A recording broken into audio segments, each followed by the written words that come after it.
Hello, everyone, and welcome to another edition of the Edric Show. I am your host, Edric Jerome. This is the place for intelligent conversation with interesting people. Go ahead and hit that subscribe button, ring that notification bell, and you'll get notified when I post content each and every week. My guest is Dr. Paola Cecchi-Dimeglio, author of the new book, Diversity Dividend, The Transformational Power of Small Changes to DeBias Your Company. Dr. Cecchi-Dimeglio is a leading authority on helping senior leaders make more inclusive decisions for themselves and their organizations, and she's advised some of the largest for-profit and nonprofit companies in the world. She holds dual appointment at Harvard's Kennedy School of Government and Harvard Law School, where she serves as faculty chair of the Executive Leadership Research Initiative for Women and Minority Attorneys. Doctor, welcome to the show. Thank you so much for having me today. You're very welcome. So let's get right into it. Talk to me first about the motivation and the inspiration to write this book now. Well, now is even more important than ever, right? So the book is coming out today, but it was long in the pipeline. It's a compilation of the work that I have been doing over the last 2 decades with Fortune 500, but also with government, which help bring the knowledge into a small, compact book, where the passion come from, I will say, on the personal side, I'm a first-generation immigrant in the United States, and I have around me, and I'm surrounded by a lot of diversity from all sense, right? From a race and ethnicity, but also from LGBTQ plus and minus, but also disabled. And I would like to say more than disabled, differently able people around me. And so all of that have, drove an internal passion over the last 2 decades to make sure that we are creating a world that is fairly equal. Next to that, I will say my professional career led me to be first a lawyer, which gave me the tool, I will say the argument, to make sure that what I wanted to could come across. And to complement this, I will say flow or not, depending on which side of the bench you're sitting on, I did and went back to school to be able to provide data to what I wanted to demonstrate. And so it is a normal continuation across my career to provide solutions who are informed in science to debias the world in which we're living in. One of the things you write about, and there's a lot of research out there that diversity can have a positive impact on the bottom line of corporations. So can you speak to how corporations can measure the positive impact on diversity, particularly the impact on corporate profits? So I will take a step back over one key element, because I think it's always extremely important to realize that for the moment in science, there is no causal effect, meaning you're drinking milk and suddenly you will be as tall. There is correlation, meaning that we do observe that in company, in team, whatever is the size, when there is more diversity, those companies are on the top of the market, wherever the market are. That's what we observe. And next to that, there is substantial amount of work who have been done, I will say, in innovation and in economic impact of activity, where we see that teams who are diverse, both in terms of gender and ethnicity, end up to be more creative, develop different type of solutions that are necessary to accelerate financial growth. Recent articles in Forbes magazine and the Wall Street Journal highlight the growing trend of companies, particularly Fortune 500 companies, that are currently eliminating diversity, equity, and inclusion leaders, staff, and budgets. Why is this happening, and what will be the long-term impact of this trend? So I will say that there are several elements to take into account. First, we have seen that there is a steady number of chief diversity officers that have happened before, I will say, the George Floyd event. Then we have seen an upstick, right? Because of the demand on the market of, are you doing something? And then I will say now we see a stabilization. But what I'm not fully agreeing with it is I do think that companies are reallocating and making it a part of a fully integrated human resource system, the D&I, more than saying we are cutting down all the resource.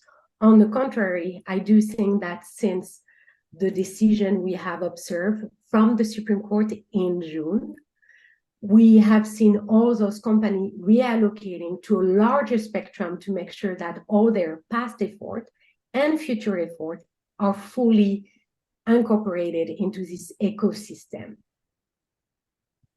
One of the things I'm sorry.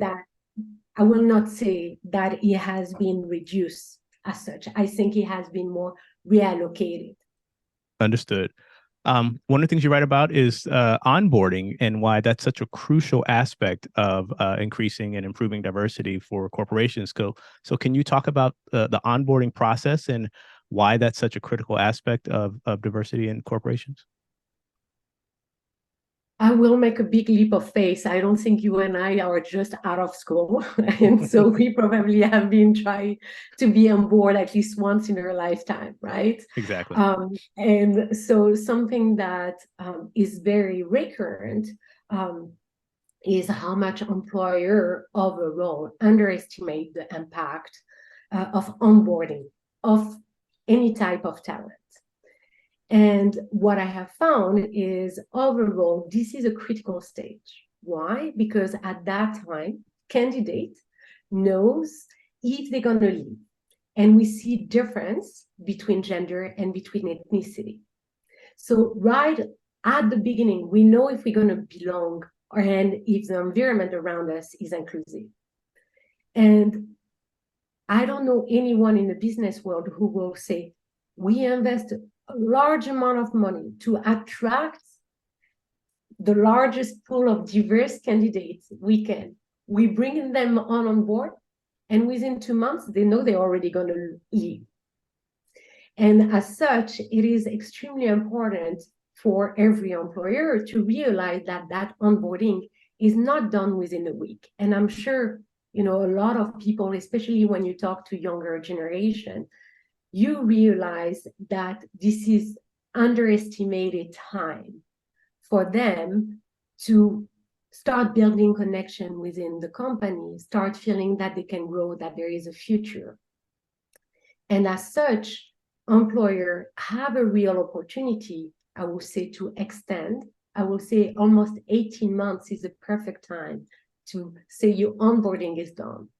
And I will cut it in separate part because everyone has different type of need at different moments. And I will say the first 2 weeks are generally about finding the ground. Where are the things? Who are the people that I need to talk to? And then you're going over the months with more in-depth knowledge that you're going to need. Who do you need to talk to when you are in that type of project, for example? And we see that when shorter period of time are used for onboarding, we have actually an acceleration of departure from certain group, and those groups end up to be more likely to be women and people of color. And as such, invest money to make sure that they're coming in, make sure that they're also staying, and that you provide equal opportunity for everyone in the onboarding to get access to essential information to grow within the company. In doing research about you, I found a concept that you write about called the nudge approach, which I found fascinating. So maybe you can talk to us about the nudge approach and its relationship to corporate behaviors around inclusion and diversity. So let me give back the word of nudging to 2 of my colleagues. Sure.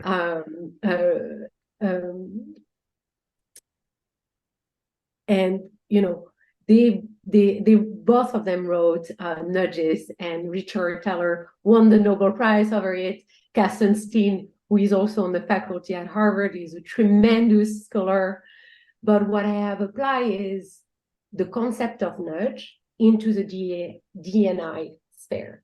So first, what is a nudge? A nudge is a light push into the process or into the information or into the way people will sequence other people.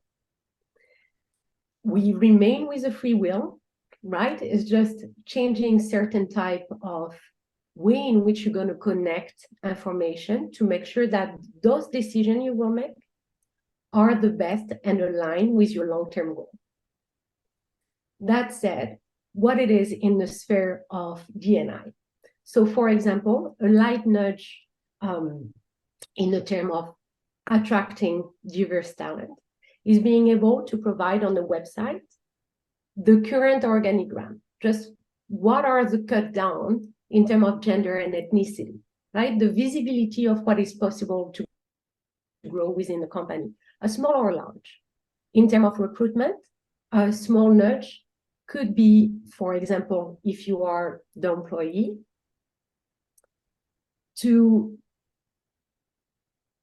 and you're going to find that very simple as an answer, but this is a question I'm getting very often. What should I wear when I go to an interview, right?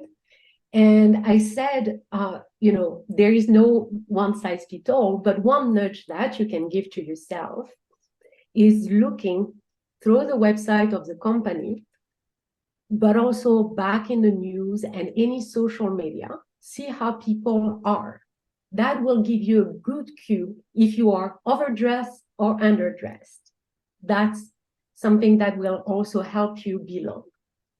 Another element that on the employer side, the person doing the interview, is right away after interviewing candidate, recording what he have sought over a certain matrix.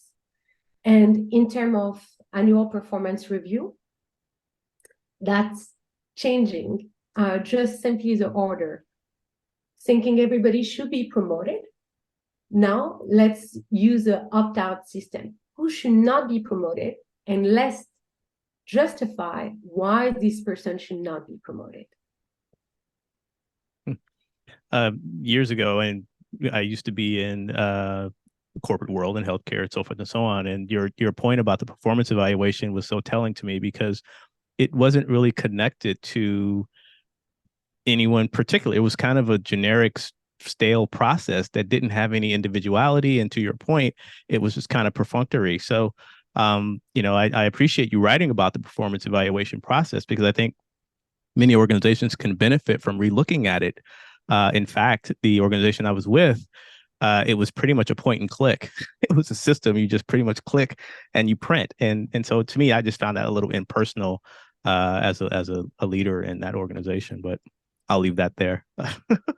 Well, I'm going to jump on that if you don't mind. Sure. I don't know anyone, and in any type of organization and sector, on both ends of the spectrum, giving or receiving the performance review, feeling happy. I think everyone feels stress, dislike this process. It costs a huge amount of money and of time of everyone. And at the end of the day, getting good feedback for progression and for growth is very challenging. And so that's something that I have worked on, and I wrote substantially on that. And today, more than ever, there is, the use of technology who are extremely helpful. And one product that I have seen working is IDEA, which stands for Inclusive Decision and Equitable Assessment, which is a tool helping DEBIAS decision-making, tailor, around you who are the most relevant people to give you the feedback, and feedback that will allow you to grow. So there is a behavioral perspective over it and a matrix perspective. So I think nowadays we have better tools powered by AI and also big data to provide, I will say, a better experience for everyone. You have had a long and distinguished career. You've been successful. You're sought after around the world for corporations. But I wonder if you can maybe share, and you don't have to talk about any particular company or entity, but has the lack of a diversity in a company affected you personally, where you were in this situation? You go, wow, this is not good. Has that ever happened to you where you saw or was personally impacted by a lack of diversity? So I will distinguish both of them, Sure. right? Yes. So on the personal side, I will say I have been in an environment where the lack of diversity, both from a gender and ethnicity perspective, happened, right? I have witnessed that firsthand.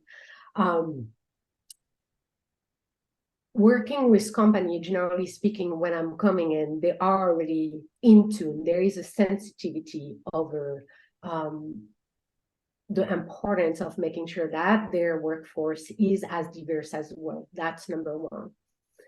There is a small portion, I will say, of company that I have been working with where I will say two elements. The first one is some of them said, we're doing, I think, a good job at attracting them, but we're making a poor job at retaining them. So what are we doing wrong?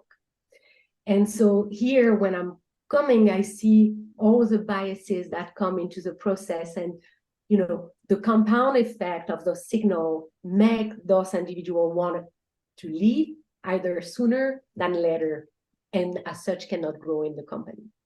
The other type of company, even if they are very well in tune into the fact that diversity is extremely important toward the product or the services that they are having, is not realizing the biases that they are using even internally toward their own individual.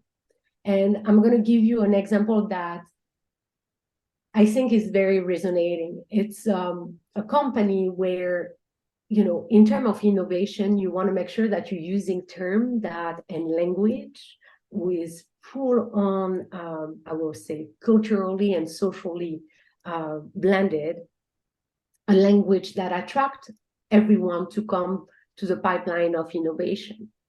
And with that particular company, they were right on focus on to increasing the number of women and underrepresented individuals participating in their pipeline of innovation of R&D. But they were using one particular language, which was harvesting idea of other people. And looking at the data, but also conducting large amounts of interview and connecting the dots, have demonstrated that that specific word was turning people away of the process, despite all the best intention. And so we together found a way of changing the word to make sure that any of the group were not feeling excluded, but included to participate in the project. So I will say there are those buckets of organization challenges that I can observe. You talked about artificial intelligence, and it seems like every interview I do now, whether it's with filmmakers or writers or anybody in the business community, scientists, whoever I talk to, AI seems to come up as a topic. And so in your experience, how will the rush to AI affect diversity, and maybe what are some of the challenges that could come about because of that? So to put back the record straight, my first article on AI was in 2014. So I have been doing and working and using AI since a very long time, and I have been a big proponent about the ethics of AI and also the biases that can creep in. So that said, the record straight, because I'm very well aware that everybody is jumping onto this word. I do think that there is two parts. The first part is AI will certainly accelerate every type of equality or inequality that we can observe if we do not pay attention to it. However, I do think that AI is a tool that nowadays it's starting to be used by the mainstream, and as such, empowering more and more people. So if I were to give you an example, the use of, generative AI language interaction with the users may help people to be more productive. There have been just recent research showing that, and actually helping close the gender and race and ethnicity gap that we can observe in certain sectors. That's good news. But there are also less pleasant news where we observe that the use of AI is actually moving certain type of labor, certain type of activity, professional activity, where we have more, I will say, socioeconomic differences that exist. And so where is the role, I will say, of company and industry and government overall, is to make sure that we are empowering everyone to use AI to complement their skill or to develop new skill with the use of AI that will allow them to get better onto the job market. And the side note, because I'm working on, polishing my next book, which is also related to the metaverse. How do we design an inclusive metaverse? Because AI is, just a milestone into the metaverse. And if we don't think early on, what are the biases, what are the consequences towards certain group, we may perpetuate for longer period of time rather than closing those gaps. So I do think that we have, to be extremely cautious and careful in the way in which we bring AI into our life overall also. Well, Doctor, we have just a couple of minutes left, but I want to just ask you now, what do you want people to take away after reading your book? Solution exists. You have the power to do it. Wherever you are, whatever type of organization you're in, you can do it. Why? Because you are an actor of change as an individual. And the book, I will say here, is not just written, for a leader and for Fortune 500 and government. Whatever is the size of your organization, you will find solution that you can apply, right? For example, I'm giving example toward sending out postcard when you're in a smaller company where you're trying to find a more diverse candidate. And because you don't have certain type of budget power related of advertising everywhere. So there are solutions, and all of them are backed by science. Well, Doctor, I want to thank you for taking time out to talk to us today here on the Edric Show about your book. If people want more information about you or they want to get a copy of your book, where can they go? So they can reach out to my personal website or my social media, which is my full last name .com. My LinkedIn is exactly the same. My Twitter, well, I should not say Twitter, I should say X. Now. It's at HLS Paola.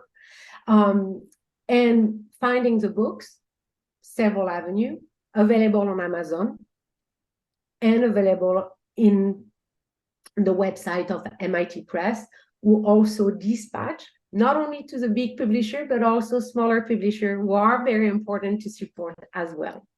Absolutely. Absolutely. Well, Doctor, I want to thank you so much for coming on the Edric Show. I really appreciate our conversation. Best of success with the book. And hopefully I can have you on again when your next book comes out. Wonderful. I look forward to it, and you will remember. Of course I will. Of course I will. Thank you very much. Thank you. You're welcome. This has been another edition of the Edric Show. I am your host, Edric Jerome. My guest has been Dr. Paola Cecchi-Dimeglio. She is the author of the new book, Diversity Dividend, The Transformational Power of Small Changes to Debias Your Company. As promised, this is the place for intelligent conversation with interesting people. Go ahead and hit that subscribe button, ring that notification bell, and you will get notified of this content each and every week. I want to thank you for tuning in, and I will catch you next episode.